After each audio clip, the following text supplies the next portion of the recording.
Here we are. Tell us how you're doing. Freezing my ass off. We're starving our asses off, and stuck outdoors with the county saying, "Well, we'll do what we can to get you income February." And tell me what happened. The last time I talked to you, you were at a gazebo on Division Street. Since then, we were made to move into town from the place we were spotting at in Centerton. Brad gets it. That's all right. It's okay. And with promises from the county that they were going to get us indoors. They got us into the Lotus for 2 weeks, and the owner there, he used the excuse that it was too much having my 2 dogs there, even though they were 2 of 7 dogs in the place, and we were 1 of 2 people that had 2 dogs there, and 1's still there. After that, we left there. We went from there to Elgin Street, where we were across from Fellowship Baptist Church for a month. And in that month, we had the neighbor behind us in one of the nice houses hating the fact that the homeless were there. And he called animal control twice a week, municipal twice a week. The owner of the private property we were on 3 times a day, trying to get us removed. He called the police. We tried to build a deadwood fence around the tents that we had there, because it was just him and I with the 2 tents, so that we had room for the dogs and everything in that side. And we thought good fences make good neighbors, and apparently not. 2 weeks after that, after threats to us where being a homeowner, he was just told not to do that again.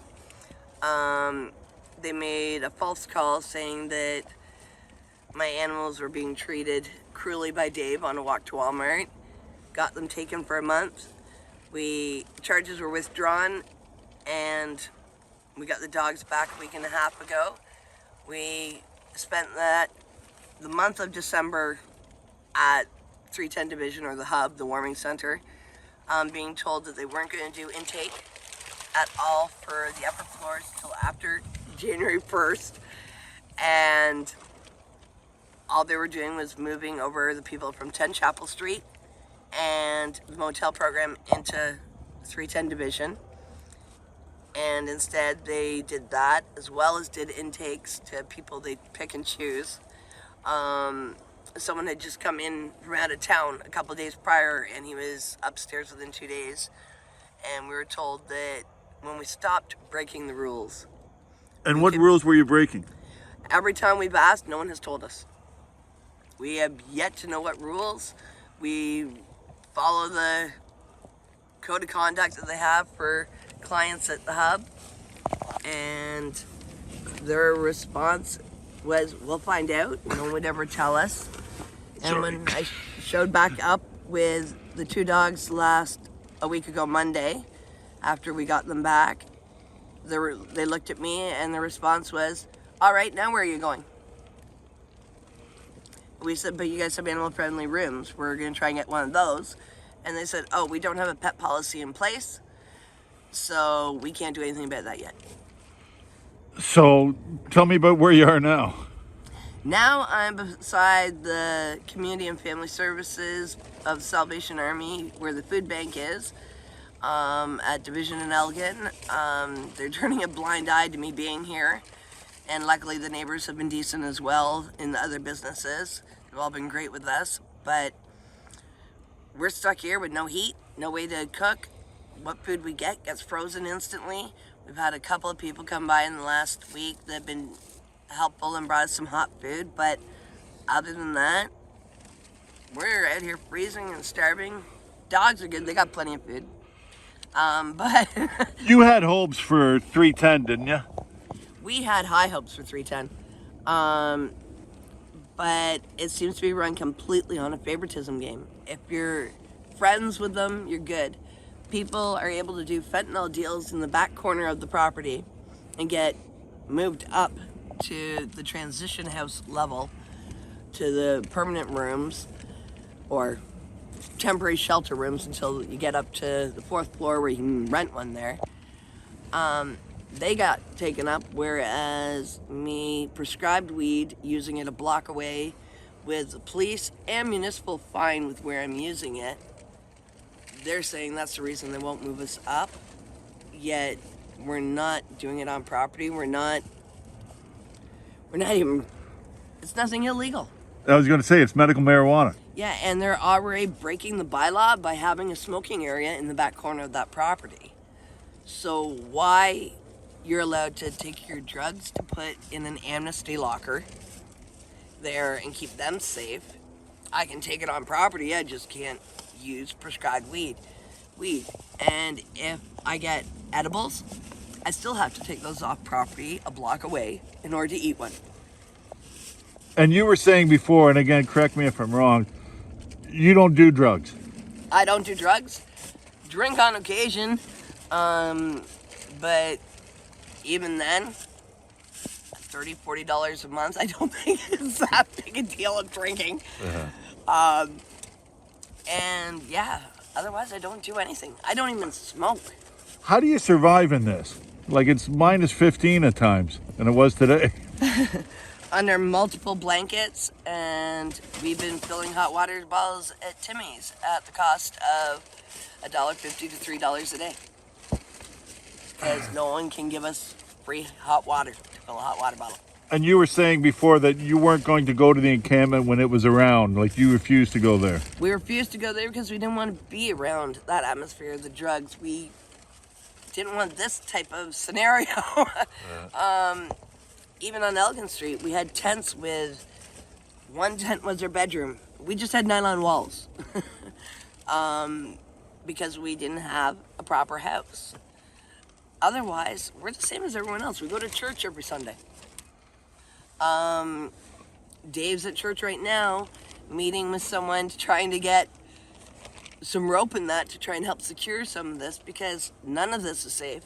The back wall started vertical and it's already on diagonal. It's slowly falling over. We can't really build anything solid here because we have to be able to take it down to move after. Otherwise, I'd pull out my hammer and nails and I'd be hammering up a little skid house. But we're stuck. We robbed the dumpster when it was filled with renovation stuff that was carpets and underlay in order to even put it on the bottom of the ground here just to give us some warmth. Otherwise, we wake up looking like we've been smoking 24/7. Where do you want to be? We want to be indoors. We were made promises that got us in town, into the motel, putting stuff in storage. County, yes, after a bit of argument and struggle, we managed to get them to cover our discretionary benefits, our storage unit they insisted we get. But I'd rather not have a storage unit and a place to live in. But they put us on the rent gear to income housing lists under disabled only. Oh yeah, sorry. And didn't even bother adding us to any other list. And they said that since my doctor had not seen me in 7 years, which is why I came back to town, they couldn't let me be at, I wasn't eligible for the disabled unit because she hadn't seen me in 7 years, so couldn't give them current, up-to-date medical. So it's just a cluster. It is. It's a cluster of bullshit. Yeah. Sorry for the language, but Yeah. everyone passes it off. This thing is about 10 feet long by 3 feet high, roughly, correct? Yes. No heat, no nothing. No heat, no cooking abilities, only one battery-operated flashlight, which the batteries die on instantly. We can't even use some of the electrical appliances we have because the power banks we have aren't strong enough to support them. Yeah. Anything else you want to say? And 310 needs to have a major turnover with staff.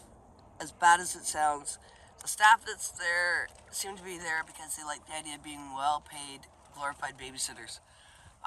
The majority of the time, they're gossiping, they're on their Facebook, and get really upset if anyone who's a client of the hub or transition house needs a basic even human need. We're interrupting them to ask for toilet paper or a snack bag. How dare we? They're too busy gossiping. Some of the staff members even spend their shift bringing the clothing, makeup, and hair prep stuff in order to spend their shift preparing for their date for the night. That's what they're doing at work rather than taking care of the clients and what their job should be. No one's getting assistance getting any further in life or finding assistance getting rehab or even the avenues to go. Some of them just treat it like a big buddy system. And if you're not a buddy, you don't get to go anywhere but the Hub Warming Center. And even then, they'll kick you out for the weirdest things.